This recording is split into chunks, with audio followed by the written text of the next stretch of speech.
Entonces él es el primero en dar a conocer al mundo cada nuevo sencillo de YouTube. Desde Out of Control hasta Electrical Storm. Ahora, justo durante la semana de lanzamiento de YouTube Best of 1990-2000.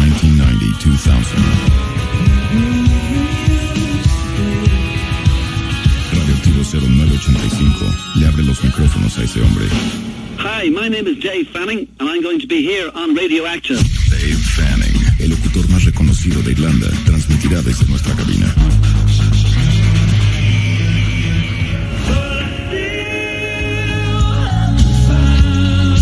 Dave Fanning, el nombre de la leyenda que descubrió a YouTube. In a little while, surely you'll be fine.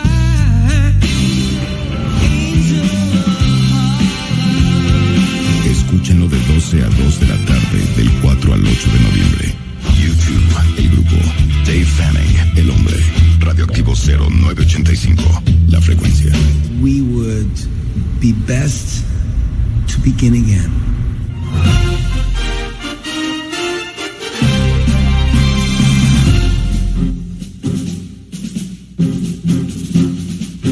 Hoy en México Verde. Cancelada la norma 029, triunfa la conciencia ambiental de los mexicanos. YouTube. Escúchenlo de 12 a 2 de la tarde, del 4 al 8 de noviembre. Dave Fanning en vivo, desde la cabina de Radioactivo 0985. Good afternoon, everybody. Welcome once again. Dave Fanning here for the next 2 hours on Radioactivo. Okay, I'm going a bit too far with that. I'll tell you what we're going to do. We're going to start off with music from U2 because I want to talk about U2 directly after this. Let's play a little piece first of all.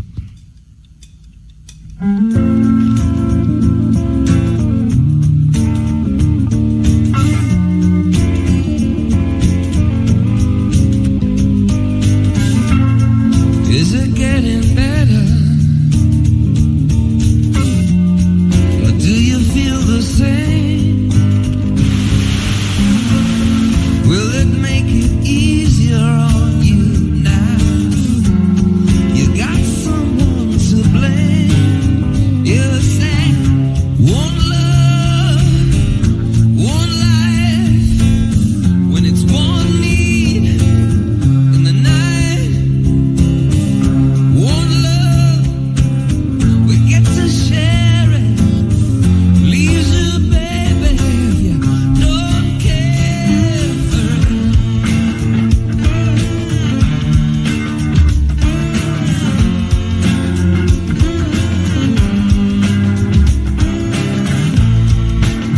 Did I disappoint you? Or leave a bad taste in your mouth? You act like you never had that. And there you go. One is the name of the song, as you well know, from the Octung Baby album, and the best of is out at the moment too, 1990 to 2000 from U2. Paul McGuinness, manager of U2, welcome to the programme. Oh, I can't hear too well on that one. No, it not needs really. to be. Yeah. Is that better? That's much better, Paul. Yeah, say hello to Ilana, who's here doing the programme as well. Hello, Ilana. How are you? Paul, two questions. I want to start off with this. First of all, this has been a big week for U2 in terms of the launch. We had the 1980 to 1990 album before. This is now 1990 to 2000. The album was launched this week. So how's it gone so far? Going very well. It's on sale simultaneously around the world, and we seem to be heading for a number one position in most of the charts. That's the sort of thing we like. Good. And also, I mean, there's always talk about a new U2 album, but they're talking about maybe next summer, and I know there's at least 3 songs they're working on, Original of the Species, Sometimes You Can't Make It on Your Own, and All Because of You. Do you get involved in any way at all in the studio, or do you stay well out of the way until they deliver the music? Well, Dave, your information is very good. Those are 3 of the working titles. I tend to get involved late in the day when the thing is nearly finished, and I'm not very good at judging it early on. I'm more of a critic than a participant. A critic than a participant, even though you have been the fifth member of U2 since day one, way back in 77, 78. Okay, Paul, the big question here in Mexico goes along these lines. I listened to a tape of Bono yesterday talking some years back about the incident that happened here in Mexico around the Zoo TV time. The blunt, straightforward first question is this. U2 did not play the Elevation tour in Mexico. Is there a reason for that, or could I say that about loads of other cities as well? Just because they played pop in some cities doesn't mean they have to play Elevation. Or has U2 got anything against Mexico because of the incident from 5 years ago? We've absolutely nothing against Mexico. We've had some wonderful shows there. But as far as I know, unless this has changed, there is no large arena in Mexico City. There's a comparatively small one, and our show on the Elevation tour was very much an indoor show. We didn't do any outdoor shows, and the logistics simply did not make it possible to go to Mexico. But I'm sure I speak for the band when I say that we would hope to play Mexico at some time in the future. Okay, hope to play Mexico at some time in the future. Ilana, this weekend we had Peter Gabriel play in Mexico, we had Paul McCartney play in Mexico. In fact, they both played last night again, 3 nights in a row. Could you two have brought... play indoors or outdoors, Dave? They were in... Well, the indoor one was... I'll let Ilana explain everything. Well, they were indoors, small venues, or kind of small venues, but when you two came the last time for the Pop Mart tour, it was a pretty big place to play. It was a Foro Sol, and it's open. I remember that. There was about 45, 50,000 people, and we filmed it, actually, and made a DVD, U2 live in Mexico. It was a very exciting show and a wonderful audience. But, Paul, do you know of U2 going back on the road again? Maybe what, like by the end of 2003 or 2004? I would guess it'll be 2004 the next time. And you would guess also that Mexico would definitely be on the map. Well, Mexico's very much on the map without any help from us. No, I'd love to go back to Mexico if it's possible, and we will certainly be trying to include Mexico in that tour. Okay, the quotes I heard from Bono in that piece of an interview, which was, I know it was done a few years ago, he sounded slightly angry and said, at the very least, it did leave a bad taste in his mouth. Has that bad taste evaporated, or is it still part of maybe something that Bono and the band think about? Well, I know things have changed in Mexico since that time, and there's a new president. But we had a very frightening experience on that occasion. If you remember, the bodyguards of the then president's sons, that was President Debido, his bodyguards jumped over a security barrier at the show, and when two of our security guys tried to move them out of harm's way, there was a crane arm swinging, they pulled out their guns and beat them up. And that's the sort of thing you don't forget in a hurry, but I'm quite sure it'll never happen again. It is significant that no one has ever been prosecuted for that beating. I have been asked, Paul, by a few people that the guy who was beaten most, how is he? How is his health these days? Do you know? He has never really recovered from it. He's an American guy called Jerry Mealy, and it had a very serious effect on his health, mentally and physically. Okay, well, finally on that point, Paul, Bono did say in that interview that if he had just got an apology from those involved, it would be the start of a road to reconciliation. Just a simple apology from the president or from the president's son. Did that apology ever come through? Because the interview I heard was quite old. No. There was a very qualified apology and a promise to investigate and prosecute that turned out to be worthless. Worthless, okay. But by the same token, in 2004, the chances of U2 playing in Mexico on their next tour are big. Yeah, absolutely. We have nothing against Mexico or the Mexican people. What we would, obviously, we object to our people being beaten up by armed thugs. Official armed thugs, even more so. Yeah. Okay, but listen, Paul, enjoy. By the way, what's the weather like in Dublin? It's cold and wet. It's pretty dull here too, I can tell you. Oh, I'm sorry to hear that. Okay, listen, Paul, thanks very much for talking to us, right? And thanks a lot, Dave. Good luck with the best of. Take it easy. We're going to play another track for you two now. See you, Paul. Thank you, Paul. Bye-bye, Ilana. Yeah, why not? One. Let's hear it in its entirety this time. And there it is. I suppose it's the reason I'm here in ReUpload in Mexico City, because of the release of U2, the best of 1990 to 2000. Obviously, you'll find that song on it. And that's it in its entirety. We only played a minute earlier on, because in between we spoke to Paul McGuinness, the manager of U2, as to why or why not they will or won't come to Mexico again. Now, obviously they will, and I knew there wasn't any bad vibes as such. But Paul got it wrong, didn't he? I mean, Ilana, about the venue. They could have easily played a big venue. The Elevation Tour was stripped down. There was no big giant lemons, no big screens. There was no sort of real huge technology and 500 trucks. It was a 4-piece band, bass, guitar, drums, vocals on stage. That's all it was. But it was always indoors. So tell me where he's wrong. But tell me something. How big was the Fort Lauderdale venue? Because I also went to that concert, and I don't remember how big it was, but I think it was...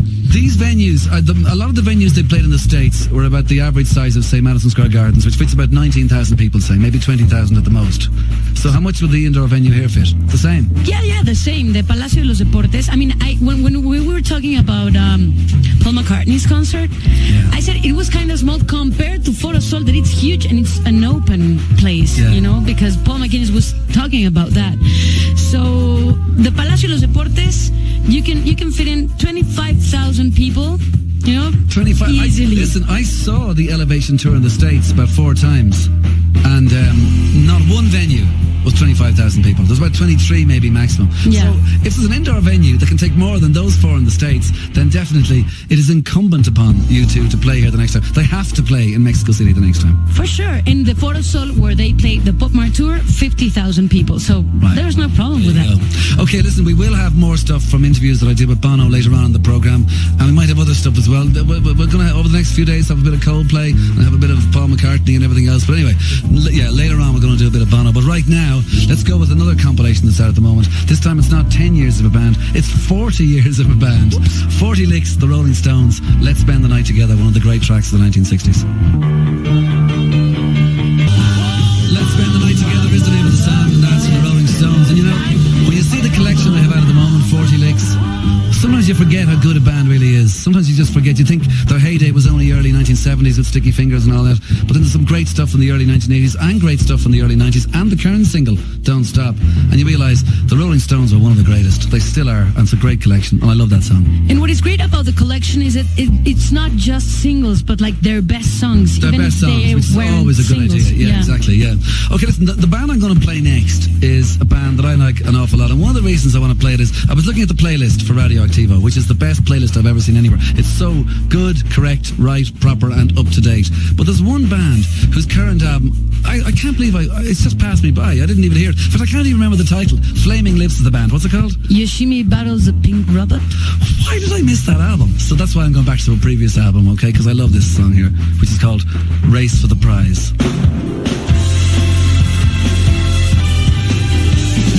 Dave Fanning, el nombre de la leyenda que descubrió a YouTube. Escúchenlo de 12 a 2 de la tarde, del 4 al 8 de noviembre. Dave Fanning en vivo, desde la cabina de Radioactivo 0985. Lograr que una pequeña ardilla tenga el carisma de un gran actor. Crear batallas de proporciones épicas entre caballeros y clones. Hacer que un hombre se columpie entre rascacielos con sus telarañas. Eso es magia. ¿Qué hay detrás de ella? Congreso de Animación y Efectos Visuales 2002. 6, 7, 8 y 9 de noviembre. Conferencias y charlas con algunos de los más reconocidos expertos en el tema. De compañías como Industrial Light and Magic, Walt Disney, Blue Sky, Dydra, Eden, Newtek, Virgin y Sony Pictures. Congreso de Animación y Efectos Visuales 2002. En el TEC de Monterrey, Campus Ciudad de México. Más información en www.congresofx.com y al 5563-8630. Presentado por los efectos de Radioactivo 0985. El retador abre la guardia. Tyson lo tiene contra las cuerdas. El gancho, el opero, ella. Pero ¿qué hace? Le está mordiendo la oreja. Mucha hambre y poco dinero. Ven a Burger King por 2 nuevos Econocombos. Son 4 diferentes y te llevas el que quieras con papas y refresco por 25 pesos. Burger King, a la parrilla sabe mejor. Come bien por tiempo limitado. Aplican restricciones. Listo, señora Gutiérrez. Y no olvide que una buena salud empieza por la boca. ¿Quién sigue, Carmen? Pablito, el hijo de la señora García que viene con una urgencia. Ah, Pablito. ¿Qué pasa, el niño? Adelante, Pablito. Hola, doctor. ¿Qué tal? ¿Hace cuánto que no vas al dentista? Recuerda que para mantener tu salud bucal debes cepillarte los dientes, usar hilo dental y visitar a tu dentista cada 6 meses. Aprovecha la segunda Semana Nacional de Salud Bucal, del 4 al 8 de noviembre. Contigo es posible. Secretaría de Salud. Presentamos Spirit Techno, la fusión que rompe el silencio. Nuevo Spirit Techno, bebida alcohólica refrescante de elementos inesperados. Prepárate para fusiones nunca antes vistas. Nuevo Spirit Techno, empieza la fusión. By Terry, con baja graduación evita el exceso. ¿Aquí tramito el certificado escolar de mi hijo? Sí, ¿tiene su CURP? Sí, mi hijo se llama Carlos Martínez Flores. La CURP identifica nombre y sexo. Tiene 12 años, aquí está su acta. La CURP indica fecha de nacimiento. Nació en Morelia, somos de Michoacán. Con la CURP sabemos en qué estado nació. ¿No necesita ningún otro dato? No, únicamente su CURP. Uy, entonces ¿para qué traje tantos papeles? CURP, la clave de tu vida. ¿Tú ya la tienes? Pepe, hijo, ábreme. Soy tu suegra. Aunque no quieras avisarle a todos que ya te cambiaste de casa, es muy importante que le avises cuando menos al IFE. Ahora te tomas la foto en la primera visita y el trámite es gratis. Ubica tu módulo. Llama a IFETEL 01800 433 2000. Tu credencial para votar es la llave de la democracia. IFE. Cambie su vida. Salve su vida. Usted es la persona más importante y si usted no lo hace, ¿quién lo hará? Es increíble. Beber jugo es la forma más fácil de ayudarle a salvar su vida. Radioactivo 0985. ¿Quién lo hará? El retador abre la guardia. Tyson lo tiene contra las cuerdas. El gancho, el opero, el jab. Pero ¿qué hace? Le está mordiendo la oreja. ¿Mucha hambre y poco dinero? Ven a Burger King por 2 nuevos econocombos. Son 4 diferentes y te llevas el que quieras con papas y refresco por 25 pesos. Burger King, a la parrilla sabe mejor.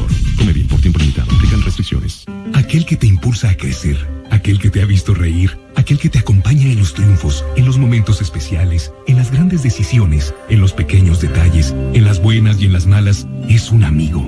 Por esto y más, te deseamos muchas felicidades. Brambi Presidente Domecq, aquí entre amigos. Es de amigos no excederse. ¿Cómo los quieren? Muy bien preparados. Listo, 124 bien preparados. Son los candidatos a presidentes municipales del PRI-EDOMEX. La selección mejor preparada para gobernar. No los pierdas de vista. Uno de ellos estará contigo. Si al PRI le va bien, a ti también. El Partido del Trabajo representa un proyecto de sociedad participativa y democrática, la opción para quienes aspiran a una verdadera transformación. El ideario político del Partido del Trabajo coincide con los intereses y aspiraciones de la sociedad que manifiesta su total rechazo a la impunidad y las prácticas corruptas que han acabado con la seguridad y la confianza de los habitantes del Distrito Federal. Solo con la participación de todos podremos construir una nueva forma de gobernar. Partido del Trabajo. Última oportunidad para engancharte con un Chevrolet Astra 2002. Sí, estrena con solo el 10% de enganche o a 30 meses desde 3,185 pesos con 0% de interés o desde 136,990 pesos en pago de contado y un año de seguro gratis. Chevrolet, siempre contigo. Consulta las modalidades y restricciones de estas promociones con tu distribuidor GM, válido al 15 de noviembre del 2002. El INEGI te informa. A partir del año 2000, entre los países más poblados del mundo, México se ubica en el 11º lugar con 97 millones y medio de habitantes. China, India y Estados Unidos de América ocupan los 3 primeros sitios con 2.500 millones en su conjunto, algo más de la tercera parte de la población mundial. México cuenta con el INEGI. Dave Fanning, el nombre de la leyenda que descubrió a YouTube. Escúchalo de 12 a 2 de la tarde, del 4 al 8 de noviembre. Dave Fanning en vivo, desde la cabina de RadioActivo 0985.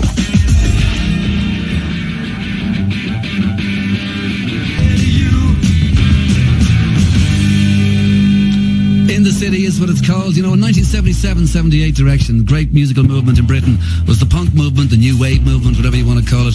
And it affected Ireland and most of Europe as much as it did in England.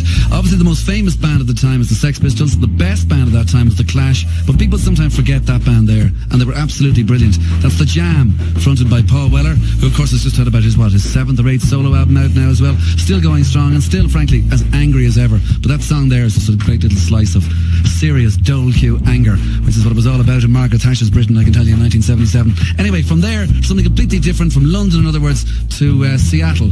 Jam still in the title, but this is brand new Jam. This is Pearl Jam and the new single from them.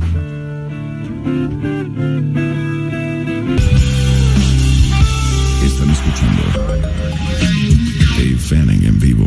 The Riot Act is the new album, which frankly, I have to be honest, I haven't heard it yet, so I don't know what it's like, but that's the single I Am Mine, and I like it a lot, and that's from Pearl Jam, one of, I think, the best American bands of the last 10 years. They've never kind of compromised. They've always been, well, Eddie Vedder and the rest doing exactly as they've always wanted to do. This next one I'm going to play is a guy who's always done his own stuff as well. He's just somebody I've always liked. I always like the fact that he can take a little sound from here, a little sound from here, out of a dustbin here, out of a trash can here, put it all together and make great music. And that's Beck, and he's been doing that for quite some time. Now, the Midnight Vultures album, the last one, didn't necessarily do it for me. This one here is like, it's like a Nick Drake album, or it's like almost a country album. And in this song here, he's kind of resigned. He's very happy. He's tired of fighting for a lost cause. You know, in 3 days, that song has gone down better than any other song. People are coming into the studio saying how much they love that album and how important it is. And you like it too, Ilana. Where have you been for the last 10 minutes? I was letting you talk. I was talking to nobody. I'd rather just talk to you. All right, okay. I tell you what, we are going to do some interview stuff later. Probably talk to Chris Martin from Coldplay. We'll have some Bono stuff as well to look back in the 90s, considering that's the reason why I'm here in Radioactivo. But I'm going to play a track now from somebody we mentioned the other day that I think is great. PJ Harvey, and I picked this track, which is called A Perfect Day, Elise.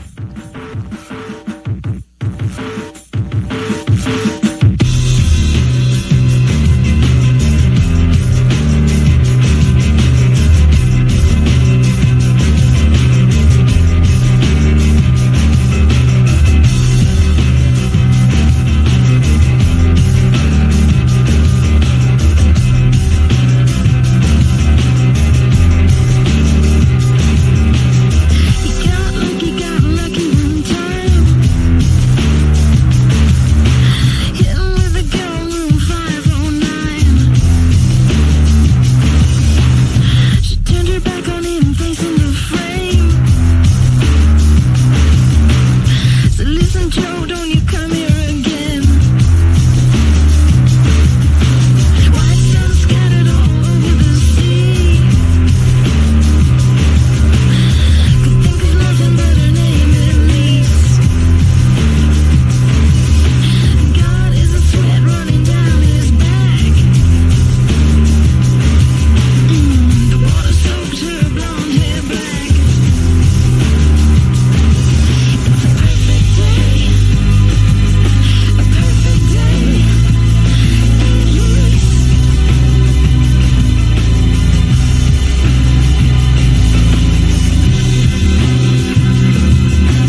Maybe I should have played one from Stories from the City, Stories from the Sea, but I do like that song from the past from PJ Harvey. It's called A Perfect Day, Elise. You like the Stories from the City album, don't you?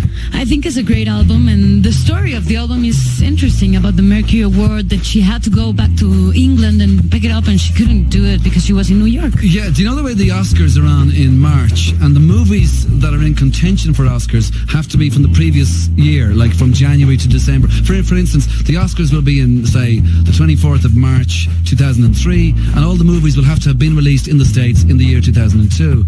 Well, with the Mercury Music Prize, the funny thing was nobody thought she was going to win it, because hers was released so far, so previous, like 13 or 14 months before the prize itself. So it was the earliest released, and it's normally the later albums that stick with you and you'll say that's going to win. So she was over in New York and didn't think she was going to win at all, and she won the prize, and unfortunately the prizes were handed out on September the 11th. So she had to sort of just say, look, this is ridiculous, I don't even want to know about this prize, and we'll talk about it some other time, you know, which I think was pretty good. And it's interesting that the album is based on New York City also. Exactly, completely so New York City. I mean, Stories in the City, Stories in the Sea, and the cover is a picture of herself with a yellow cab in New York City. It's very odd, yeah. And it didn't win it for that reason, obviously, because, you know, they didn't know. So strange. It's a round story. It is, indeed. Now, what are we going to play next? Next time we're going to play, I think we'll play one, speaking of New York, from the best band to come out of New York in the last few years. I think they're great. I know they're hyped out of existence. I know that people say, you've got to listen to this band, and that happens so often. You say, why do I listen to these journalists? Half of them don't know what they're talking about. But this time they got it right. The Strokes are great, and I think Barely Legal is one of the best songs.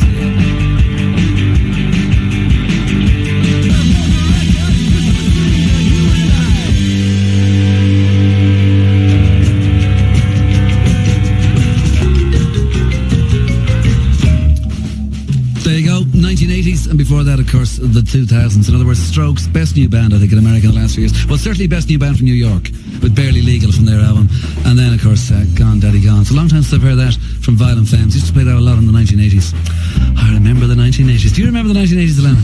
Sure, I do. I'm old enough. Are you? What were you doing in the 1980s? I was listening also to some shitty music. Really? Yeah. Like what? Foreigner? No. Asia? In Mexico, they were big. Oh, really? Oh, sorry. They're great bands. Okay, I'll tell you what. We've been up-tempo enough. Did I really say up-tempo? I never use a word like that. Anyway, we have been. Now we're going to take it a little bit easier, because in the studios in Dublin, back home, we bring bands in for sessions. We very seldom bring in an English band. It's always Irish bands. And they come into the studio and do a few numbers. But this is one band that did come in and did a few numbers from their album Simple Things, and they were absolutely brilliant. You say you saw, no, wait a minute, did you interview them here or something? They were here? They were talking about they were talking about other band. No, they've never been here. Oh, 07. Okay, no. All right, okay. Well, Flaming Lips, remember they were talking Flaming about Lips, I'm getting confused. It's this Mexican... Oh, sorry, it's not. It's the coffee. Okay, let's go for it then. This is In the Waiting Line, and this is from the album Simple Things from 07.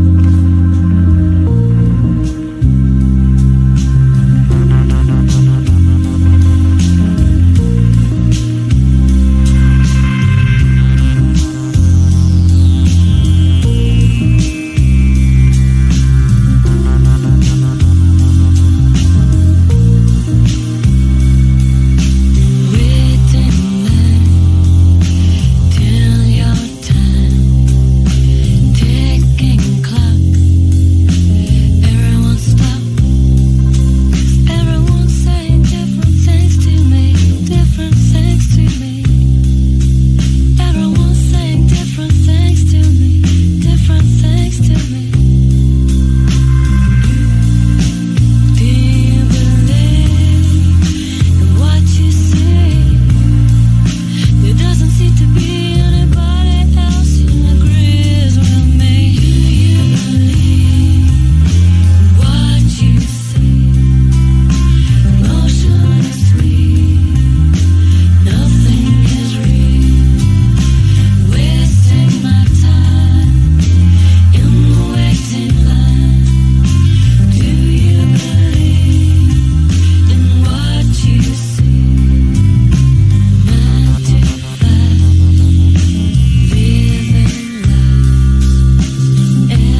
pasado 24 de octubre, culminaron 3 semanas de terror en los Estados Unidos.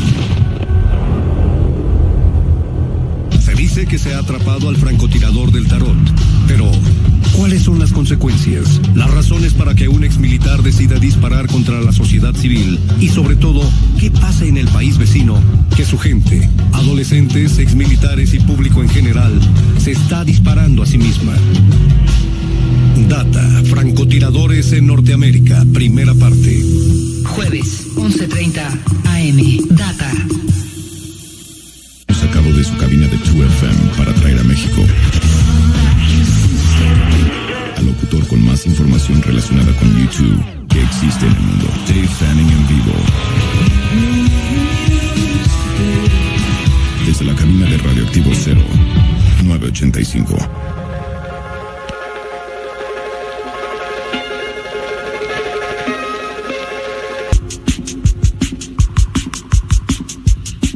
Introducing, do you remember that album, which was the last album? This one here, The Private Press, is not as good, I think, but it's got some great tracks on it, and that one there, the second but last track on it, is one of the best things he's ever done. He being DJ Shadow, of course.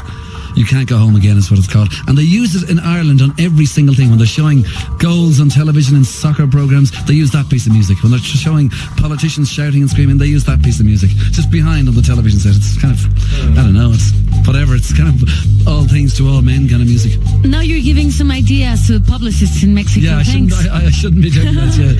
I know. But they'll have to pay DJ Shadow. They may not want to pay him. Okay, listen, I'll tell you what, in the next 45 minutes of the show, we hope to be talking to Chris Martin from Coldplay. We also hope to be talking to, in fact, we will talk earlier on, if you missed it, we spoke to Paul McGuinness, the manager of U2, about why or why not U2 will or won't be or not be in Mexico. So we'll find that out again, because I didn't come here with the Elevation Tour. And also we'll have some stuff from Bono as well, because of course that's the reason I'm here, for the 1990 to 2000 best of U2 album. I have some emails here. There's one from Zarate. No, I've no idea. Oh, yeah. Really? Zarate. Oh, okay. What do you think of Pink Floyd music? Any info on a Floyd tour or new album? I absolutely love Pink Floyd music. Pink Floyd are one of the bands that have always stood the test of time. That's the best about them. Genuinely, listen today to Wish You Were Here or Dark Side of the Moon, or go back to Oh My Gumma or Saucer Full of Secrets or Piper the Gates of Dawn. Sounds just as good today as it did then. That's why I like Pink Floyd so much. Even the Division Bell, when they did that big tour at the time, it's good music. And do I know about a new album? I know nothing about a new album. Nothing at all. There's Barbara Lazcano. Is it true that JK is retiring after some incident with a cameraman? Maybe a paparazzi. I hear he got a little violent and hit him. JK from, as in Jamiroquai, he hits cameramen all the time. There's photographs of JK in every British gossip magazine with blood coming out of some orifice. Usually this eye, this nose, this... I could well believe it. I don't know. And to be honest, it's going to sound really cruel. If JK retires, I don't care. I don't care about Jamiroquai. Sorry about that. There's one from Annie Roig, who was in Dublin twice.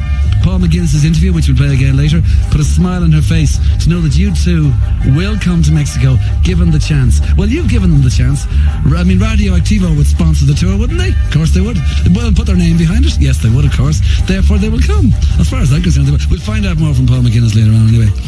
Carlos Hernandez in Cancun played Tinder Sticks and the Water Boys. Yeah, we will play Tinder Sticks, and we might just play the Water Boys. And there's one last one. Panilas, is it? Say hello to Jessica. Hello, Jessica. Did we say hello to Jessica? I think we did. Okay, what's next, Ilana? Everybody's asking you about Mexican music. They are. So now we're going to play something else besides Café Tacuba that you heard yesterday. We're going to play something that has to do with a whole movement called Nortec. Nortec is from the north, as the name says, and it has to do with electronic music also. And what's interesting about it is that it, I don't know if you can say that in English, decentralized? Like, yeah, if you have it, you have everything in Mexico. Oh, yeah. Okay. Right, okay. This time around, it went to the north. Right. And, like, everybody looked at the north. Then it's a very conflictive part of Mexico because it has a very bad reputation. So... And does the music mirror the crime that conflict? Scene? So the music helped, clean a little, the whole image. Okay, well then let's hear a bit. It's interesting. What is it? It's a mixture of Mexican music and electronic music. It's called the whole movement Nortec, and the band is called Bostich.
Do you know, when I said there to Ilana, like, so Mexican instruments, Mexican music and electronic, you specifically once again said the North. Very much the North. It's not just because they're from the North, it is indigenous, it is to do with the North. Yeah, and it's not really indigenous music, but from that part of Mexico. And there's another movement called, movement and also the label Nopal Beat. So they mix electronic music with other types of Mexican sounds. Yeah. So it makes a difference. Okay, well, this next stuff here is not Irish indigenous music either, but it is you too. We're going to play a track from the 1990s to 2000 compilation. We're going to have Bono talking after that about all what he's been doing. Like when I mentioned yesterday, there's kind of three Bonos, if you like. There's the family man, the musician, the Syrian on stage, and there's the humanitarian. He'll talk about the difficulty with the humanitarian thing, but we're going to start with a little quote from Bono about, how shall I call this? Let's call it right and wrong. If we said that, like in the 80s, it was a kind of a look up, or listen, I'm saying something here, almost look up to Bono. You weren't exhorting people to look up to you, but that was kind of the result of it.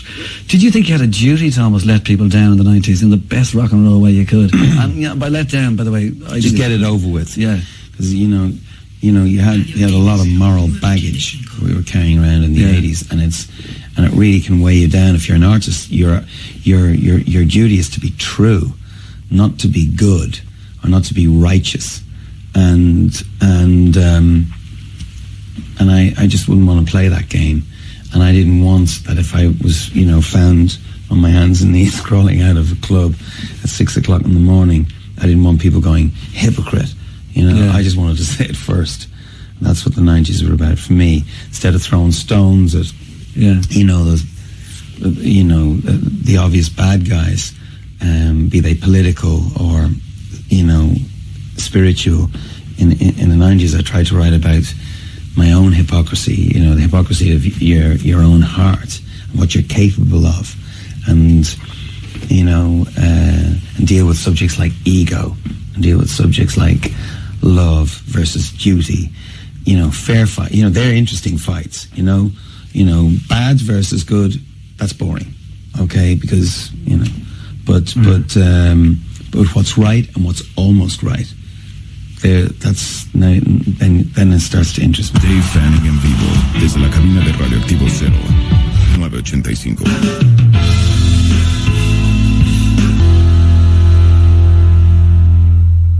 You took a few years off after pop, and you're trying to do the biggest thing that anybody's ever tried to do, which politicians should be trying to do, right. the Jubilee 2000, the drop the debt, etc.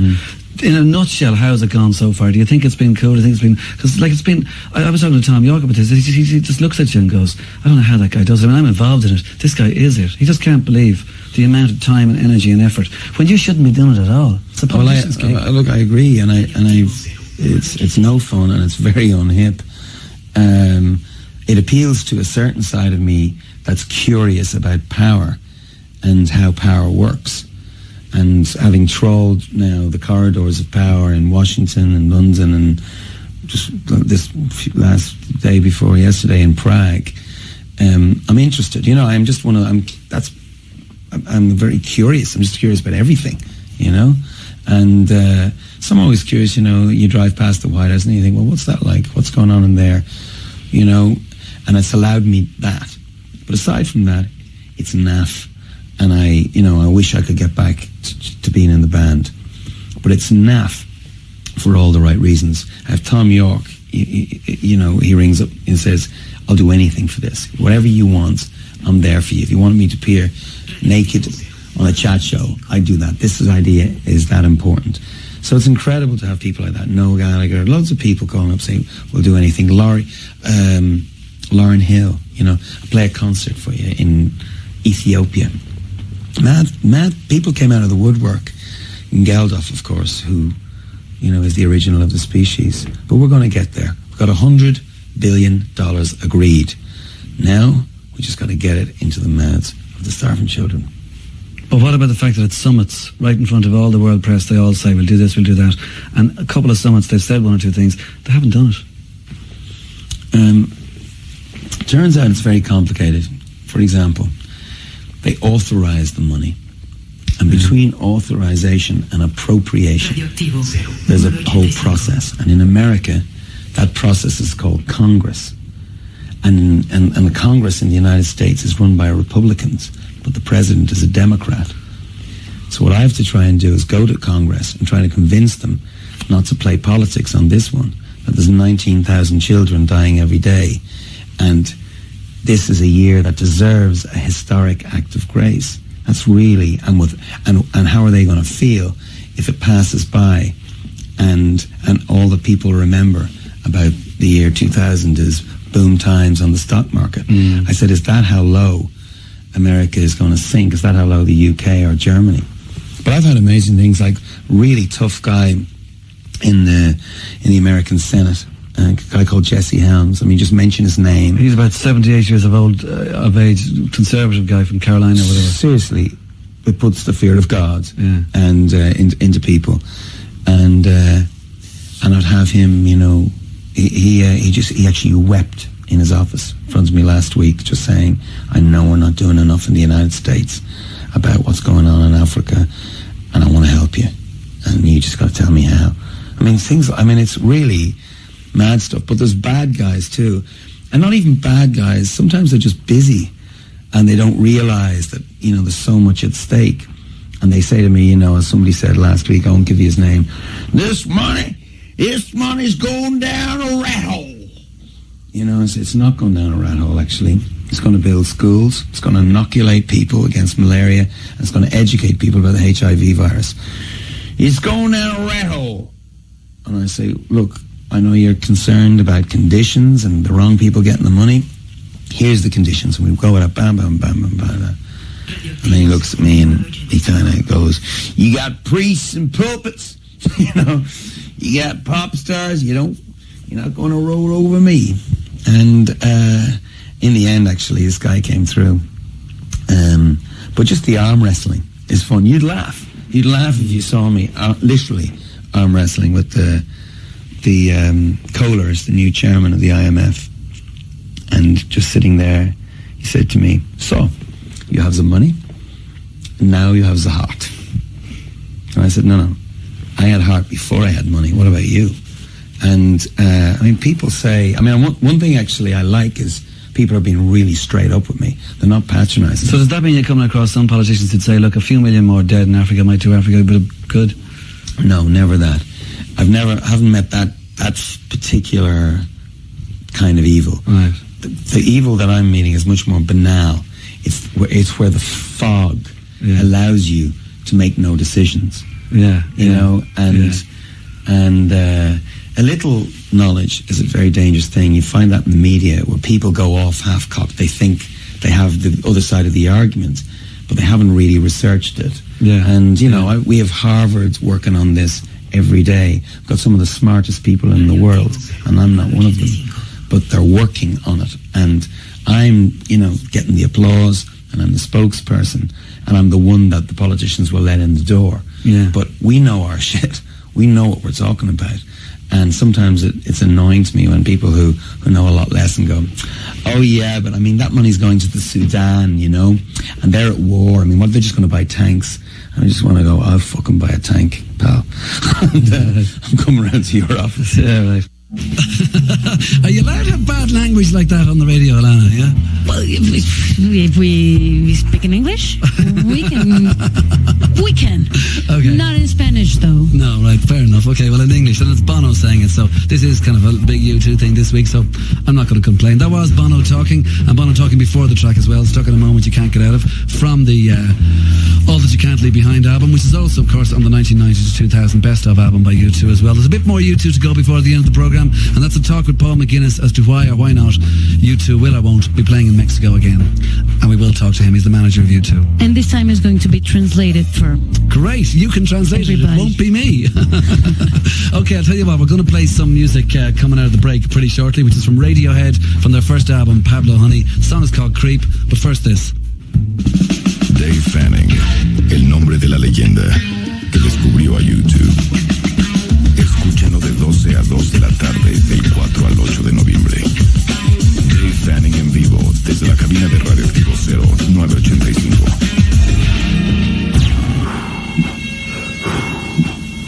Desde Tokio hasta Melbourne, desde Australia hasta Ámsterdam, desde las playas de California hasta Venecia, desde Desde México hasta la madre. Los Stone Raiders, Cypress Hill, Be Real, Zedlock, Monks y Bobo vienen a México con más de 15 millones de discos vendidos en todo el mundo. The fucking Cypress Hill shit. Ritmos y letras inspirados por el denominado cannabis sativa, sin comprender los efectos secundarios que puede provocar en un organismo susceptible si se consume durante periodos prolongados, descartando las aplicaciones ilegales que dicha actividad implica. 30 de noviembre, Cypress Hill. En el toreo de 4 caminos, donde el amor conoce su frontera. Cypress Hill, presentado por Radioactivo 985. Tonight they're going to get stoned. Y ahora el increíble Freddy Fry se lanzará a 100 metros de altura para caer dentro de una lata de beat.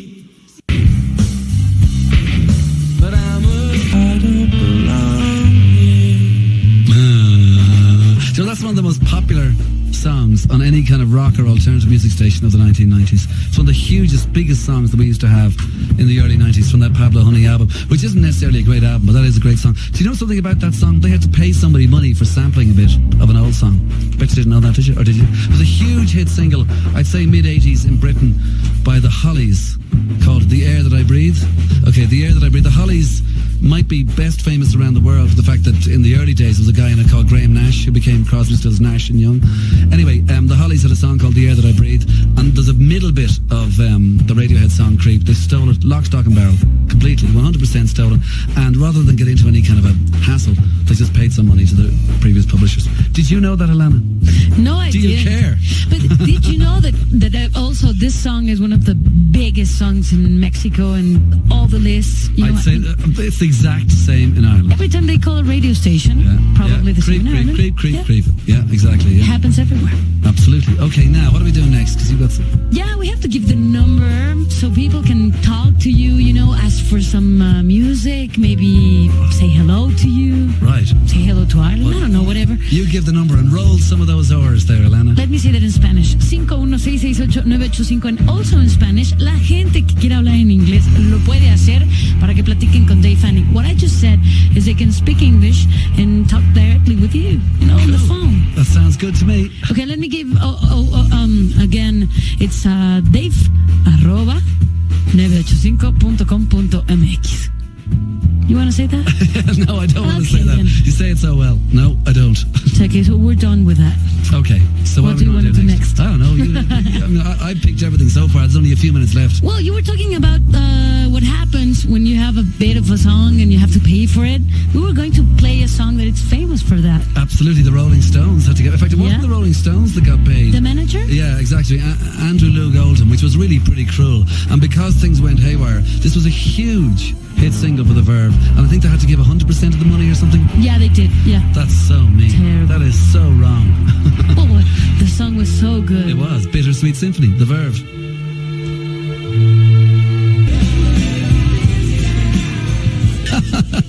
Okay, Bittersweet Symphony, that is music from the Verve, should belong to the Verve, but actually belongs to Andrew Loog Oldham. Now, what are we doing next about Paul McGuinness, Ilana? Well, we just talked to him in the morning, and he was explaining, with every detail he could, why or why not is U2 coming or not to Mexico City. Album was launched this week, so how's it gone so far? Going very well. It's on sale simultaneously around the world, and we seem to be heading for a number one position in most of the charts. That's the sort of thing we like. Good. And also, there's always talk about a new U2 album, but they're talking about maybe next summer, and I know there's at least 3 songs they're working on, Original of the Species, Sometimes You Can't Make It on Your Own, and All Because of You. Do you get involved in any way at all in the studio, or do you stay well out of the way until they deliver the music? Well, Dave, your information is very good. Those are 3 of the working titles. I tend to get involved late in the day when the thing is nearly finished, and I'm not very good at judging it early on. I'm more of a critic than a participant. A critic than a participant, even though you have been the 5th member of U2 since day one, way back in 77, 78. Okay, Paul, the big question here in Mexico goes along these lines. I listened to a tape of Bono yesterday talking some years back about the incident that happened here in Mexico around the Zoo TV time. The blunt, straightforward first question is this. U2 did not play the Elevation tour in Mexico. Is there a reason for that, or could I say that about loads of other cities as well? Just because they played pop in some cities doesn't mean they have to play Elevation. Or has U2 got anything against Mexico because of the incident from 5 years ago? We've absolutely nothing against Mexico. We've had some wonderful shows there. But as far as I know, unless this has changed, there is no large arena in Mexico City. There's a comparatively small one. And our show on the Elevation tour was very much an indoor show. We didn't do any outdoor shows. And the logistics simply did not make it possible to go to Mexico. But I'm sure I speak for the band when I say that we would hope to play Mexico at some time in the future. Okay, hope to play Mexico at some time in the future. Ilana, this weekend we had Peter Gabriel play in Mexico. We had Paul McCartney play in Mexico. In fact, they both played last night again, 3 nights in a row. Could you two have brought... Play indoors or outdoors, Dave? They were in... Well, the indoor one was... I'll let Ilana explain everything. Well, they were indoors, small venues, or kind of small venues. But when U2 came the last time for the Pop Mart tour, it was a pretty big place to play. It was a Foro Sol, and it's open. I remember that. There was about 45, 50,000 people, and we filmed it actually and made a DVD, U2 live in Mexico. It was a very exciting show and a wonderful audience. But Paul, do you know of U2 going back on the road again? Maybe what, like by the end of 2003 or 2004? I would guess it'll be 2004 the next time. And you would guess also that Mexico would definitely be on the map. Well, Mexico is very much on the map without any help from us. No, I'd love to go back to Mexico if it's possible, and we will certainly be trying to include Mexico in that tour. Okay, the quotes I heard from Bono in that piece of an interview, which was, I know it was done a few years ago, he sounded slightly angry and said, at the very least, it did leave a bad taste in his mouth. Has that bad taste evaporated, or is it still part of maybe something that Bono and the band think about? Well, I know things have changed in Mexico since that time, and there's a new president. But we had a very frightening experience on that occasion. If you remember, the bodyguards of the then president's sons, that was President Debido, his bodyguards jumped over a security barrier at the show, and when 2 of our security guys tried to move them out of harm's way, there was a crane arm swinging. They pulled out their guns and beat them up. And that's the sort of thing you don't forget in a hurry, but I'm quite sure it'll never happen again. It is significant that no one has ever been prosecuted for that beating. I have been asked, Paul, by a few people that the guy who was beaten most, like, how is he? How is his health these days? Do you know? He has never really recovered from it. He's an American guy called Jerry Mealy, and it had a very serious effect on his health, mentally and physically. Okay, well, finally on that point, Paul, Bono did say in that interview that if he had just got an apology from those involved, it would be the start of a road to reconciliation. Just a simple apology from the president or from the president's son. Did that apology ever come through? Because the interview I heard was quite old. No. There was a very qualified apology and a promise to investigate and prosecute that turned out to be worthless. Worthless. Okay, but by the same token, in 2004, the chances of U2 playing in Mexico on their next tour are big. Yeah, absolutely. We have nothing against Mexico or the Mexican people. What we would, obviously, we object to our people being beaten up by armed thugs. Official armed thugs, even more so. Yeah. Okay, but listen, Paul, enjoy. By the way, what's the weather like in Dublin? It's cold and wet. It's pretty dull here too, I can tell you. Oh, I'm sorry to hear that. Okay, listen, Paul, thanks very much for talking to us, right? And thanks a lot, Dave. Good luck with the best of. Take it easy. We're going to play another track for you two now. See you, Paul. Thank you, Paul. Bye-bye, Ilana. Esta es la conversación que sostuvieron tanto Dave Fanning con Paul McGuinness, que es el manager de YouTube, hoy en la mañana, con esa pregunta que tanto se ha hecho por el público de Radioactivo y desde luego fans de YouTube, si es que es posible que venga YouTube de regreso a México, y sobre todo, muy importante, si la razón por la que no han venido de gira es por ese incidente con el hijo del entonces presidente de México, Ernesto Zedillo. Primero le preguntó algunos datos sobre el nuevo álbum. Hablaban de qué tanto se involucra Paul McGuinness en la producción, en el estudio del disco, y decía Paul McGuinness que bueno, no es muy bueno para eso, que en realidad él se involucra bastante de lejos y ve el producto terminado, que no es bueno para estar en el proceso. Pero después lo que todos quieren saber, si en realidad YouTube no ha venido a México por ese incidente de cuando vinieron en su gira del Pop Mart. Y en ese momento le preguntaba, sobre todo Dave, sobre esa entrevista que tuvo el equipo Radioactivo con Bono en Brasil, en donde platicaba su experiencia y sobre todo su reacción después de este momento tan amargo.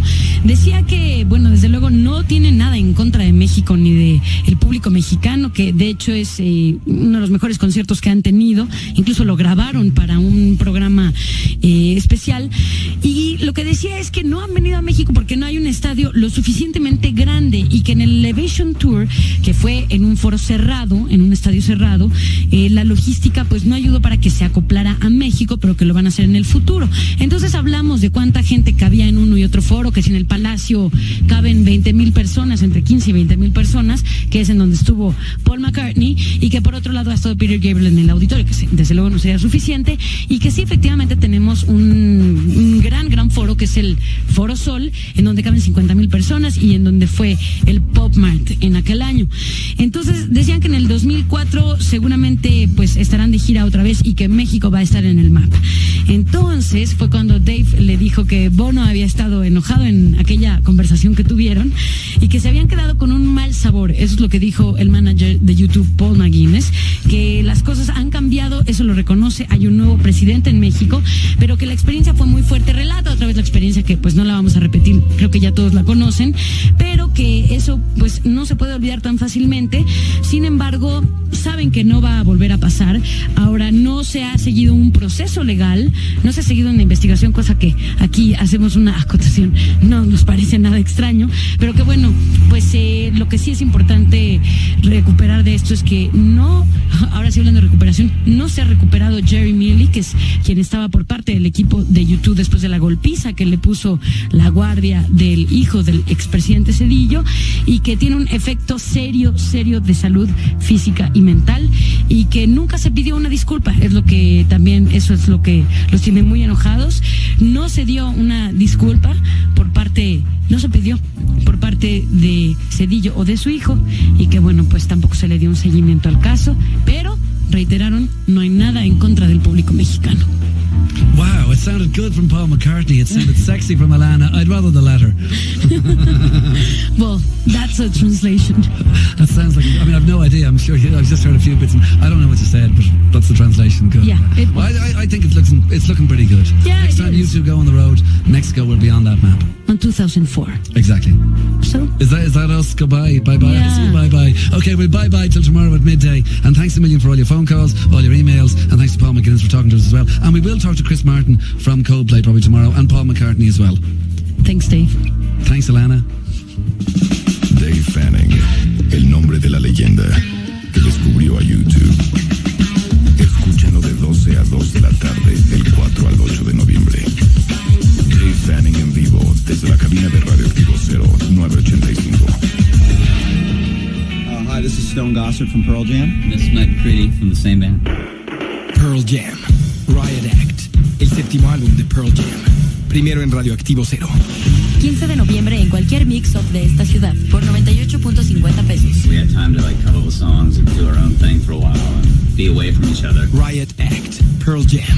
Primero que todos, antes que nadie. And you're listening to Radioactive. 985.